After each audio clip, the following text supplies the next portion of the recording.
আবার চলে এসেছে সেকেন্ড কাজে। তো আজকে যাবো আমি আমার দিদিমের কাছে। তো সকাল সকাল উঠে চা টা খেয়ে বসেছিলাম, তখন মা এসে বলছে বাঁধাকপিটা একটু কেটে দে।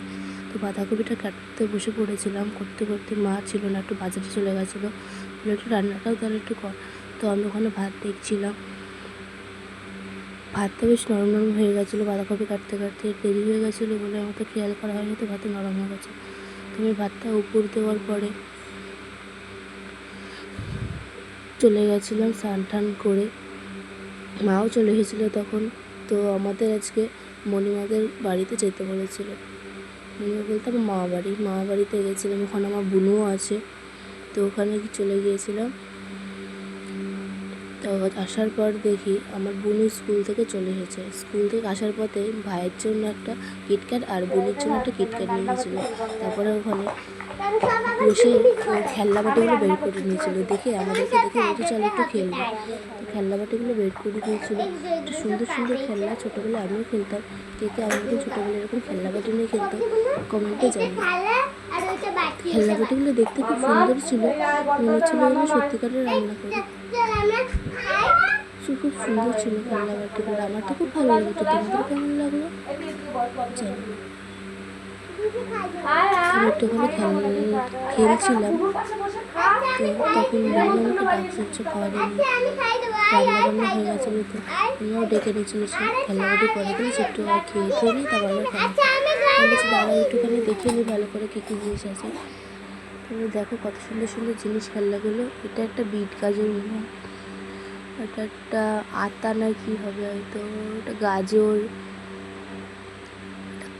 এঁচড় হবে হয়তো। তো সুন্দর সুন্দর খেলনাগুলো দেখো, কত সুন্দর হাঁড়িটা, নিচের মধ্যে বিরিয়ানি বানানো যাবে। একটা ডেচকি ছোট্ট, আমার তো খুব দারুণ লাগছে খেলনাগুলো, মনে হচ্ছে সত্যিকারের রান্না করি। কী বলবো, ছোটোবেলায় খেলতাম এরকম, ছোটোবেলার কথা মনে পড়ছে। এখনও খেলি না যে এমন না, খেলি, আগের মতন আর হয় না। তো খাওয়া দাওয়া করে একটু থেকে বিকেলবেলা আমরা আবার চলে যাচ্ছিলাম, মাও এসেছিলো। তো আসার পরে বাড়িতে গিয়ে রেডি ফেডি হয়ে নিয়েছিলাম ব্যাগ গুছিয়েছি, দিদির বাড়ি যাবো বলে, দিদিন থাকে সল্টলেকে, তো ওখানেই যাবো আমরা। তো রেডি হয়ে গেছিলাম, মাও রেডি হয়ে বেরোচ্ছিলো, আমরা একটু ওয়েট করছিলাম।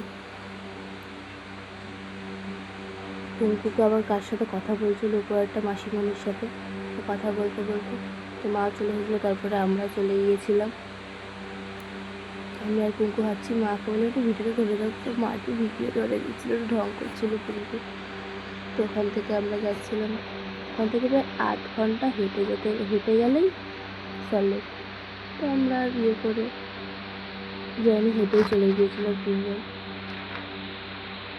কুঙ্কু তো রাস্তার মধ্যে করে যাচ্ছে। তো তোমরা কিছু দেখতে পাচ্ছ, ওই দিকের সামনে একটা ঘড়ি দেখা যাচ্ছে, এই ঘড়িটা কে কে চেনো, কোথায় আছে কমেন্টে জানিও।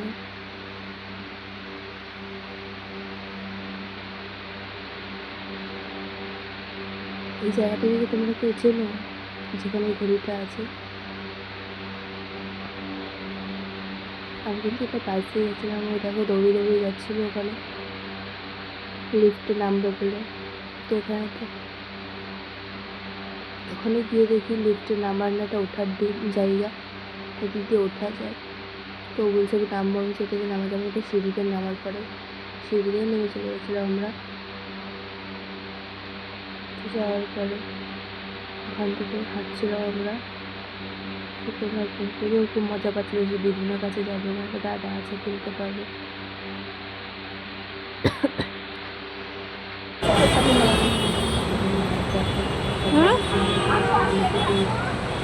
দেখো কলকাতা শহরটা কত সুন্দর লাগছে।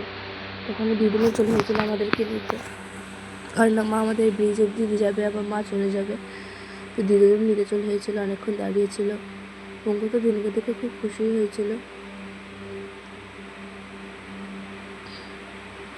দিদিরা আমার একটু গল্প করে নিল, করার পর আমরা চলে গেছিলাম, আবার সল্টলেকে ঢুকে গিয়েছিলাম আমরা।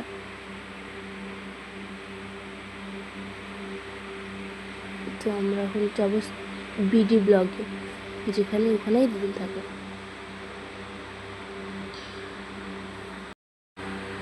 দেখো দিদুন আর পুঙ্কু হাঁটছে একসাথে, তা দেখতে দেখতে চলে হয়েছে যেখানে এই বাড়িটাতে দুদিন থাকে। তো আমরা চলে হয়েছিলাম। আসার পরে গেটটা লাগিয়ে দিলাম, আমি তো উপরে চলে যাবো।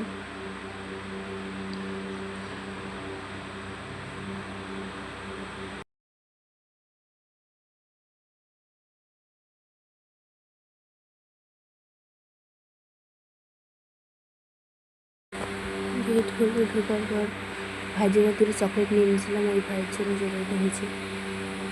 তো পঙ্কু উঠছিল একটু করে তাদের সাথে দেখা করবে বলে। ওখানে কি বলছে আমাকে ডাকছে, তুমি আসো না দিদি, তুমি আসো না। তো দুদিন যাচ্ছিলো, তারপরে আমি উঠছিলাম। যাওয়ার পর দেখি ভাই ওখানে পড়ছে আর মাসিমণি ওখানে আছে। দুটো গিয়ে হাই করে দিয়েছিল। তো ওখানে গিয়ে একটু বসার পরেই বলছে লুডো খেলতে বসে পড়েছিলাম আমরা। লাস্টে তো ওরা জিতে গেল, আমি হেরে গেলাম, কি করব আর, খেলা থেকে হার জিত আছে, কিছু করার নেই। ওরা তো খুব মজা পাচ্ছিলো যে ওরা জিতে গেছে, আমি হেরে গেছি।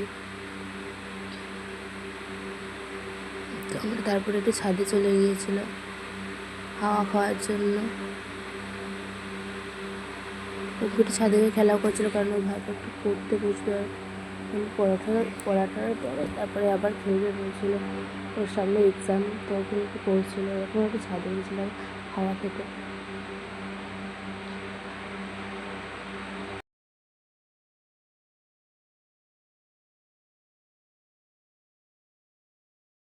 আমার দিদির ওখানে বসেছিল, তারপরে আমরা চলে গেছিলাম মাসিমণির সাথে ফুচকা খেতে। বলতে চলো একটু ফুচকা খেয়ে আসে, অনেক ফুচকা খাওয়া না, তুই এসেছিস সেই সুযোগে একটু ফুচকা খাওয়া হয়ে যাবে আমার।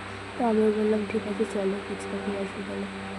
ফুচকা খেতে চলে গেছিলাম। তারপরে চলে গেছিলো একটা দোকানে, যে লোকে বলছে একটু আইসক্রিম খাওয়া, আমাকে বলছে আইসক্রিম কোনটা খাবে কী খাবে না খাবে, তোমার যেটা ভালো লাগে তুমি সেটাই খাবে।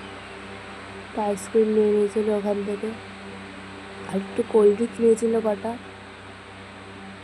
তা ভাইয়ের জন্য ফুটে নিয়েছিল।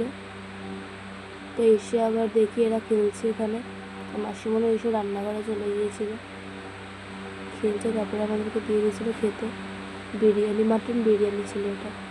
কে কে বিরিয়ানি খেতে ভালোবাসো কমেন্টে অবশ্যই জানিও। আমি কিন্তু বিরিয়ানি খেতে অতটা ভালোবাসি না, আমার মোমো ফেভারিট, বাট ঠিক আছে বিরিয়ানি চলে যায়। আমরা খাওয়ার পর ওরা একটু খেলে নিয়েছিল, খেলার পর তো আমরা আবার চলে গেছিলাম ঘরে। দিয়েছে কোল্ড ড্রিঙ্কস, তো কোল্ড ড্রিঙ্কসে একটু খেয়ে হজম টজম করে নিয়ে তো আমরা এখন শুয়ে পড়বো। তো আমাদের ভিডিওটা এই পর্যন্তই ছিল, ভালো লাগলে লাইক কমেন্ট শেয়ার করে দিও, টাটা।